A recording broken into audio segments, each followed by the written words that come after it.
Leyla Xəlilova Rızazadə, Elm və Təhsil Nazirliyinin Təhsil İslahatlarının Əlaqələndirilməsi şöbəsinin müdiri, 1-ci yüksəliş müsabiqəsinin qalibiyəm. Karyerama başladığım vaxtdan etibarən təhsil sahəsində çalışıram və məni bu sahəyə gətirən ən önəmli amil cəmiyyətə, dövlətə, xüsusən gənclərə faydalı olmağıma inanmağım olmuşdur.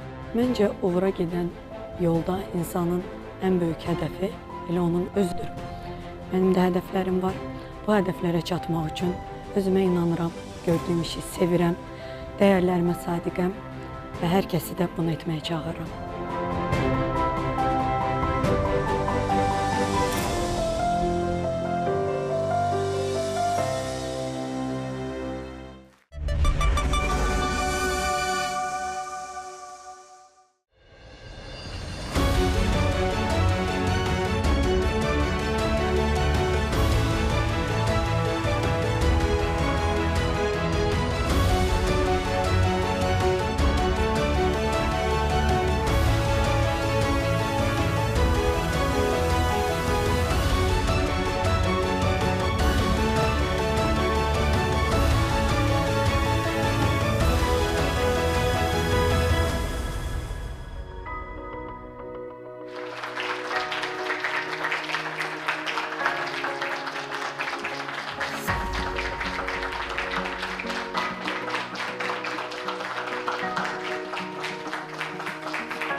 Salam, əziz gənclər, dəyərli dostlar. Bugün sizin qarşınıza çıxış eləmək həqiqətən mənim üçün çox xoşdur.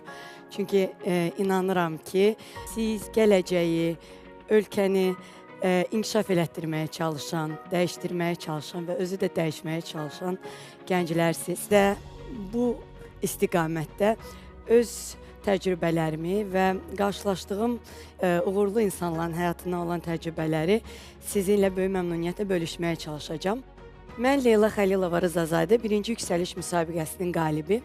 Eyni zamanda da Elm və Təhsil Nazirliyinin Strateji Planlaşdırma və Təhlil şöbəsinin müdiriyəm. Mən istəyirəm ki, bugünkü çıxışdan sonra hər biriniz özünüzdə, öz həyatınızda tətbiq edə biləcək real, praktik bir addımlar müəyyən edəsiniz və onu tətbiq etməyə başlayasınız və çalışaq ki, bugünkü müzakirədən bunu evə aparaq.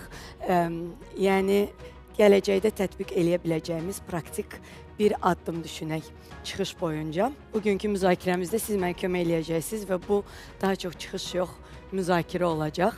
Biz hər zaman uğurlardan danışırıq. Müxtəlif idmanda, həyatda, karyerada. Sizcə bir insan uğurlu olmağı üçün ən vacib olan nədir? Aktivliyiniz məni sevindirir. Düşünürəm ki, ilk öncə uğur üçün bir hədəfimiz olmalıdır ki, bu mütləqdir. Sonra isə hədəfə başlamaq üçün motivasiya lazımdır və bunu davam etdirmək üçün isə bizim üçün disiplin lazımdır deyə düşünürəm. Hədəf, disiplin.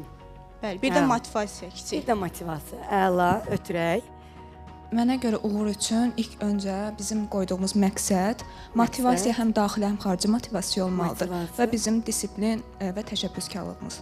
Əla, növbəti. Yoldaşlarım da qeyd elədi, əsasən motivasiya və birinci planda əsas hədəfdir. Amma bunların digər bir görünməyən tərəf var ki, insanların uzun müddətli bir hədəfləri olur və bu hədəflərə çatmaq üçün qeyd etdiyimiz kimi kiçik vərdişlər olmalıdır gündəlik və bu vərdişləri yerinə yetirən zaman bizə verilən ilk öncə motivasiya olmalıdır. Sonra motivasiyadan sonra bu kiçik vərdişlər sayəsində biz hədəfimizə daha mükəmməl şəkildə çata bilərik. Əla. Başqa? Mənim fikrimcə uğur qazanmaq üçün birinci həvəs olmalıdır, daha sonra əsas məsuliyyət olmalıdır. Çünki biz məsuliyyətli olan zaman, yəni bu uğura irəliləyirik və düşünürük ki, bu uğuru qazanacağıq və vaxtı da düzgün bölmək lazımdır. Çünki yəni vaxtımızı itirsək, yəni düzgün bölməsək, yəni uğuru qazana bilmərik.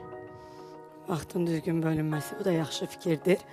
Düşünürəm ki, uğurun birinci növbədəki sirri yoldaşlarımızın da dediyi kimi hədəfdən, məqsəddən başlayır. Amma ən birinci növbədə bir insan qarşısına qoyduğu məqsədə çatmaq istəyirsə, özünə inamı olmalıdır. Uğura gedən yolda təbii ki, maneələrlə qarşılaşacağıq, çətinliklər olacaq. Bunun üçün də ən birinci növbədə səbir və iradəmiz olmalıdır.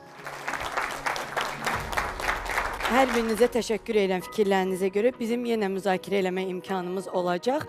Sizin səsləndirdiyiniz fikirlərlə birgə digər fikirləri də bir neçəsini mən göstərmək istəyərdim. Bəzilər fikirləşir ki, bu şansdır, bəzilər fikirləşir ki, sən fitri istedadın olmalıdır. Bəzilər düşünür ki, sən çox çalışqan olsan, hər şey əldə edə bilərsən. Bəzilər fikirləşir ki, bu plandır. Uzun müddətli planın olsa, uğura çata bilərsən. Amma sizlə fikirlərimiz çıxışımın adından da göründüyü kimi üst-üstə düşür. Mənə görə də niyyət, motivasiya və kiçik vərdişlər çox önəmlidir. Bugün biz bu barədə danışacağıq. Ümumiyyətlə, mənim təcrübəm onu deyir ki, bu üç amil, niyyət, yəni mən hara gedirəm, motivasiya, mən ora getmək üçün hansı enerjiyə, hansı resurslara sahibəm, nə məni həvəsləndirir və ora getmək üçün hər gün kiçik-kiçik addımlar atmaq, mənim təcrübəmdə bu ən vacib üç amildir uğura gedən yolda. Birinci danışdıq niyyətdən. Təcrübə göstərir ki, İnsan hara getdiyini biləndə bu onun uğura gedən, belə deyək, ilk pilləsidir. Amma bəzən o niyyətin nə olduğunu tapmaq çox çətin olur. Necə tapaq bizim niyyətimiz nədir? Nə etməliyik bizim niyyətimizi tapmaq üçün? Niyə sualını verməliyik? Həyatda nə ediriksə onun niyə sualını verməliyik? Soruşmalıyıq. Mən bu ixtisası niyə seçdim? Mən bu kursa niyə gedirəm? Mən bu istiqamətdə niyə çalışıram? Mən bu həyat tərzini niyə seçdim? Mən niyə bu idman növü ilə məşğulam? Və s. və ilaxır. Çoxlu niyələr var. Və o niyələrin cavabını verəndə, əgər cavab sizi xoşbəxt edir, həyəcanlandırır və özlüyündə sizə bir istək duyğusu gətirirsə, deməli niyyətiniz düzgündür. Yox, əgər görürsünüzsə ki, o cavab sizi həyəcanlandırmır, hansısa şərtlər sizi məcbur eləyib ona, onda deməli niyyətiniz haqqında bir də düşünməlisiniz. Bu sizi narahat etməməlidir. Bu həyat boyu dəyişə bilər. Bir neçə dəfə dəyişə bilər. Bir neçə dəfə düşünə bilərsiniz ki, bu niyyət sizin həyatınızın ən vacib niyyətidir. Sonra bu dəyişə bilər. Onların hamısını normal qəbul eləməlisiniz və düşünməlisiniz ki, bu həyatın gedişatıdır. Amma sonda əgər bir sahədə, bir istiqamətdə, bir neçə istiqamətdə uğur qazanmaq istəyirsinizsə, o niyə sualının cavabını və niyyətinizin nə olduğunu mütləq tapmalısınız. Niyyətiniz doğru olduqda, istiqamətinizi müəyyənləşdirdikdə, bu sizin həyatınızın kompası olacaq. Mən birinci yüksəliş müsabiqəsinin qalibiyəm və o zaman yüksəliş müsabiqəsinin nə olduğu hələ o qədər də hamıya aydın deyildi. Mən onda düşündüm, o qədər adam müraciət edir, 12.000 adam məni nə fərqləndirəcək? Mən ora müraciət etməliyəmmi? Uğurlu olacağımı? Ümumiyyətlə, hansı tip suallar bizi gözləyir? Bəlkə heç uğurlu ola bilmədim. Sonra niyyətimi müəyyən etdim ki, mən qalib olmaq mütləq. Budur mənim niyyətim. Yoxsa özümü sınamaq istəyirəm. Yoxsa özümü bir daha dəyərləndirmək istəyirəm. Və qərar verdim ki, mənim niyyətim özümü sınamaq, özümü bir daha qiymətləndirmək. Bəlkə insanın yol üstündə müəyyən mənada bəzən özünə inamı itirdiyi olur. Bəlkə onu bərpa etmək və bu niyyətdən yola çıxaraq özümü istiqamətləndirdim. Necə hazırlaşmalıyam, necə iştirak eləməliyəm, nə dərəcədə səmimi olmalıyam öz çıxışlarımda. Çünki həm də niyyətim başqalarına yox, özümə də göstərməkdir ki, mən nəyə qadirəm. Və nəticədə nə oldu? Mən qalib oldum. Olmaya da bilərdim, amma bu yol mənə özümü yenidən qiymətləndirməyə, niyyətim nə idisə ona kömək edəcəkdim. Və ona görə də bu kompası tapmaq çox önəmlidir. Bu bəzən qısa müddətli hadisələrlə bağlı ola bilər, bəzən də uzun müddətli həyat yolunuzu təyin edən bir kompas ola bilər. Biraz da motivasiyadan danışaq, çünki ən çox verilən cavabların içində motivasiya idi. Bu həm də mənim cavablarımın içində var idi, motivasiya. Sizə görə motivasiya nədir? Motivasiya məncə hər bir şəxs üçün uğur qazanmaq istəyirsə, ən başlıca addımdır. Bu motivasiya fərqli ola bilər, amma məncə ən önəmlisi şəxsi motivasiyadır. İnsan özünü motivasiya etməlidir. Amma bəzən də insan olaraq xarici motivasiyalarda istək artır. Çünki bəzən elə olur ki, bir uğur addımını seçirsən istiqamət, bu yolda bəlkə də sənin ən güvəndiyin şəxslər səni dəstəkləmir. Amma bu yolda sən əgər öz şəxsən motivasiya edirsənsə və bilirsən ki, sənin getdiyin yol doğru yoldur və doğru kompası seçmisən, məncə elə onun ardınca da davam etmək lazımdır ki, bu da elə motivasiyadan ən böyük. Təşəkkür edirəm. Sualı biraz daha dəqiqləşdirəcəm. Qısa ifadə edə bilərsiniz, sizi nə motivasiya edir? Düşünürəm ki, mənim bu həyatda ən böyük motivasiya mənim ailəmdir. Hər zaman mənə dəstək olan, hər zaman məni ilhamlandıran. Düşünürəm ki, motivasiya həmişə olmur. Motivasiya bizim içimizdəki olan daxili gücdür. Amma arada olur ki, motivasiyamız itir. Bizim şəxsi bacarıqlarımız ortaya çıxır ki, biz şəxsi motivasiya itəndə biz öz şəxsi bacarıqlarımızla irəliyə gedə bilərik. Təşəkkür edirəm. Məni motivasiya edən gələcəkdəki peşəkar halımdır. Yəni bir öz təcrübəmi bölüşmək istəyirəm sizinlə. Mən coğrafiya fənnini həmişə çox sevmişəm, öyrənməyi, xəritə üzərində tətbiq etməyi, eyni zamanda öz bildiklərimi başqaları ilə bölüşmək, onlara daha asan yollarla öyrətməyi çox sevmişəm. Bunun üçün də bu məni motivasiya etdi və mən hal-hazırda Xəzər Universitetində tarix və coğrafiya müəllimliyi ixtisasında təhsil alıram. Uğurlar arzu edirəm. Biz həmkar sayılırıq. Motivasiya bizi xoşbəxt edən səbəbdir. Məsələn, belə izah edeyim. Xoşbəxt olmaq üçün uğurlu olmaq lazım deyil. Uğurlu olmaq üçün xoşbəxt olmaq lazımdır və motivasiya da bizi xoşbəxt edən səbəbdir. Məni motivasiya edən səbəb nədir? Mən bir natiqəm və mən çıxış edəndən sonra o dinləyicilərdə xoş təəccübü, onların könüllərinə təsir edə bilirəmsə və sonda onların o alqışlamağı, öz rəylərini bildirmək mənim üçün ən böyük motivasiyadır deyə düşünürəm. Bir cavab daha alaq, sonra keçək yenidən müzakirəmizə. Buyurun. Bacardığım qədər suala şablon cavab vermək istəməyəcəm, yəni daha səmimi olmağa çalışacağam. Mənə görə işin sonunda mənim qazanacağım pul mənə daha çox motivasiya verir. Yəni hər hansısa bir işi görürəmsə, bu işin sonunda qazanacağım pul mənə o işi daha həvəslə görməyə kömək eləyir. Çox təşəkkür edirəm. Həqiqətən müzakirə mənim düşündüyümdən də çox daha maraqlı gedir. Hər birinizin cavabları haqlıdır. Yəni motivasiya elə bir mövzudur ki, orada bu doğrudur, bu yanlışdır deyə bir şey yoxdur. Hər kəsin motivasiyası özünə görə ən haqlı motivasiyadır. Və mən çox təşəkkür edirəm, çox səmimi cavablar verdiyinizə görə. Faydalı olmaq, rəqabət, özünü sübut etmək, tərif eşitmək, vəzifədə olmaq, təqdir edilmək, alqışlanmaq və s. Çoxlu, nə qədər insan var, o qədər motivasiya səbəbi var həqiqətən də. Kimin üçünsə valideynidir, kimin üçünsə övladıdır, kimin üçünsə bu vəzifədə olmaqdır, kimin üçünsə faydalı olmaqdır, kimin üçünsə alqışlanmaqdır. Və siz bir çoxunuz bunları demək olar ki, səsləndirdiniz. Motivasiyanın pisi yaxşısı olmur. Motivasiyalar müddətinə görə fərqlənir. Yəni, hansı daha dayanıqlıdır, hansı daha az dayanıqlıdır. Səsləndirildi. Müxtəlif cür bölə bilirik motivasiyaları. Bəzi nəzəriyyələrdə deyilir ki, motivasiya daxili və xaricidir. Xarici motivasiyalar deyək ki, təqdir olunmaq, hətta bəzən təzyiq olunmaq, ictimaiyyətin sənə münasibəti və s. Daxili isə özünün faydalı hesab etmək, özünə inam və s. kimi səbəblərdir. Belə deyim, mənə görə bunların əsas fərqləndirən cəhəti onların müddətidir. Daha dayanıqlı olan məncə insanın daxilindəki inandığı dəyərin gücüdür. Heç biri dediyim kimi səhv deyil, amma insanın içindəki həmişə inandığı bir dəyər olur. O daimidir. O sizlə bir yerdə həyat boyu addımlayır. Onu tapmaq çox önəmlidir və onu işinlə birləşdirmək ən önəmlisidir. Mən ali təhsilimi bir hissəsini, yəni bakalavra ölkəmizdə, Bakı Dövlət Universitetində, magistr təhsilimi isə xaricdə almışam. Orada müəyyən şanslarım var idi. Xaricdə qalıb həyatıma davam eləmək, ölkəyə gələndən sonra xarici şirkətlərdə işləmək. Yəqin ki, özəl şirkətdə işləsəydim daha çox pul qazanardım, böyük ehtimal ki. Amma mən bir neçə iş yeri dəyişdim və hiss elədim ki, mənə motivasiya verən, mənə dəyər qatan faydalı olmaq hissidir. Baxın, bu bir çox halda alqışlanmır.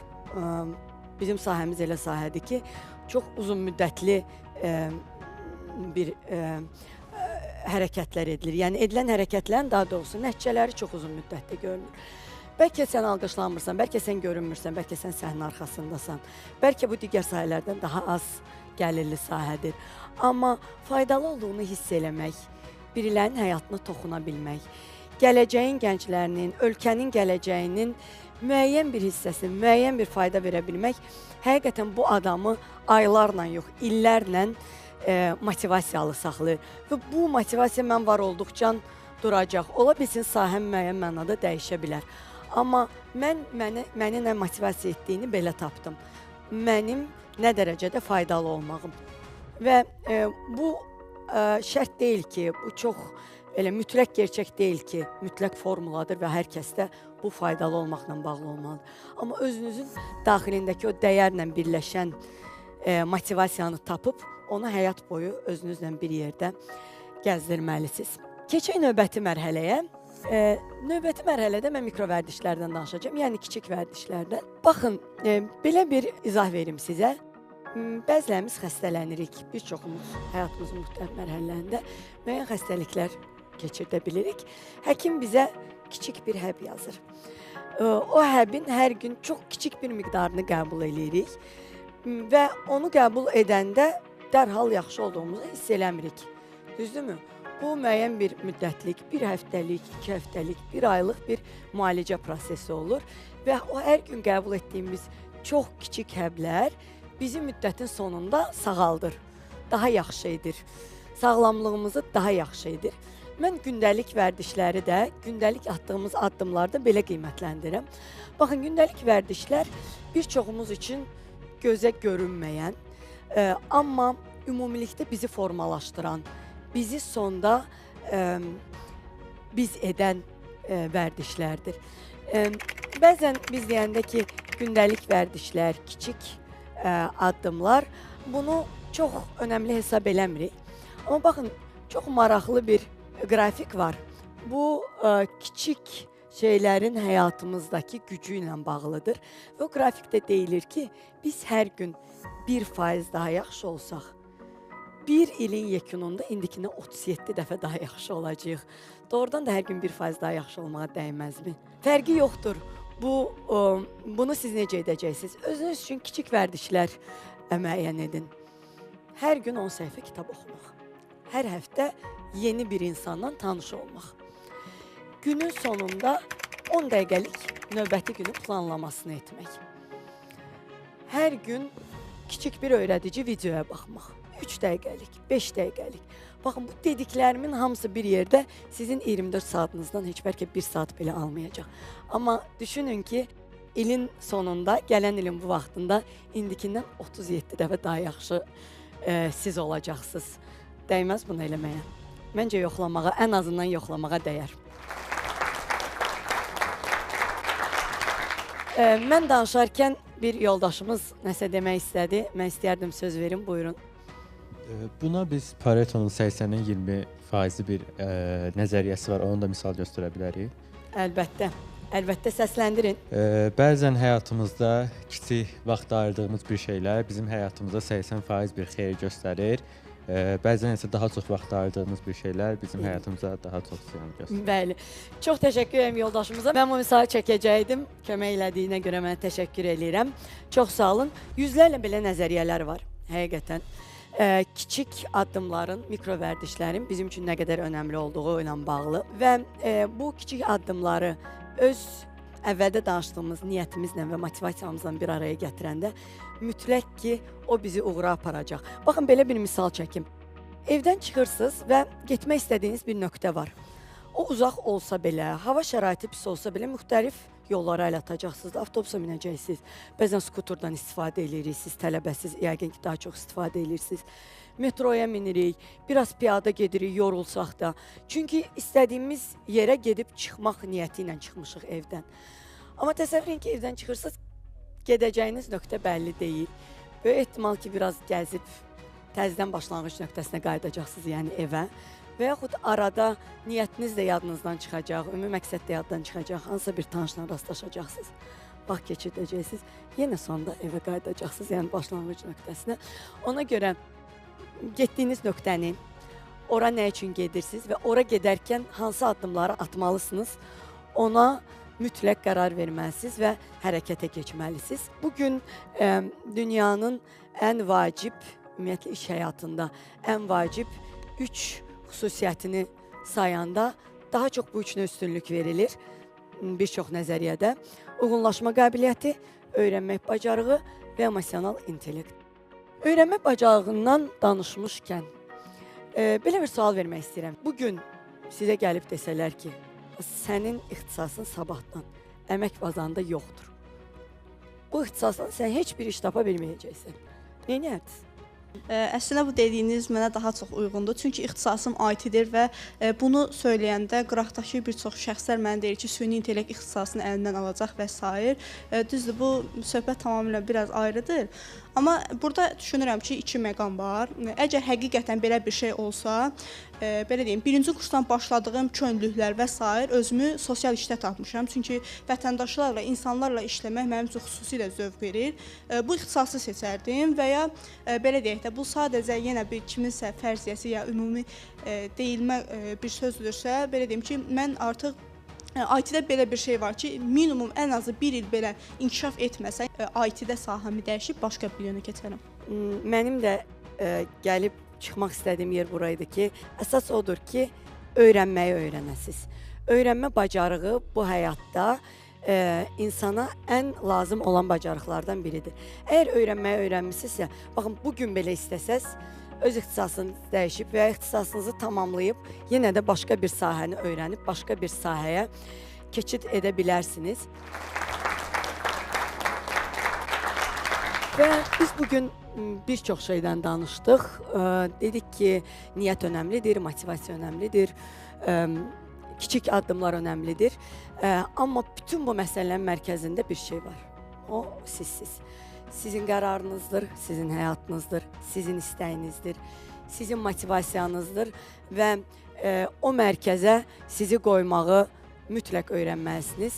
Ona görə bugün danışdıqlarımızı ümumiləşdirdikdən sonra sizə son bir sual verəcəm, amma o sualın cavabını istəməyəcəm. Onu istəyirəm ki, bu çıxışdan sonra düşünəsiz. Bugün dedik ki, uğur şansa deyil, hazırlığa bağlıdır. Dedik ki, məqsədin yoxdursa, səylərin boşa çıxa bilər. Motivasiya daxildən gəlməlidir. Mikro vərdişlər bizi səssizcə dəyişir. Adaptasiya həyati bacarıqdır. Bu mesajların fonunda sizə son bir sual verəcəm və istəyəcəm ki, o barədə bugün düşünəsiz. Bugündən etibarən nəyi dəyişəcəksiniz?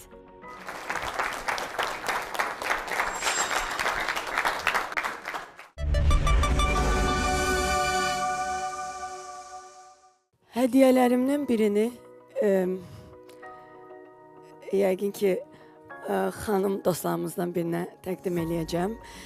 Çünki bu kitabın adı Planla Yaşayan Qadındır. İstəyirəm ki, kiminsə həyatında onun daha planlı olmağına bir kiçik də olsa təsir göstərə bilim. Bu məni çox diqqətlə dinləyən xanım, siz bəli.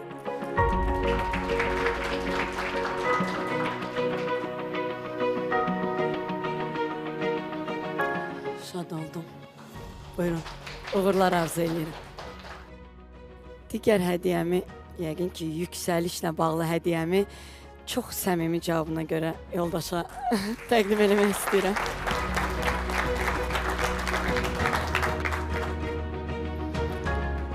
Təşəkkür edirəm. Yüksəlişiniz bol olsun. Uğurlar. Bir də çox diqqətlə dinləyən yoldaşa təqdim eləmək istəyirəm.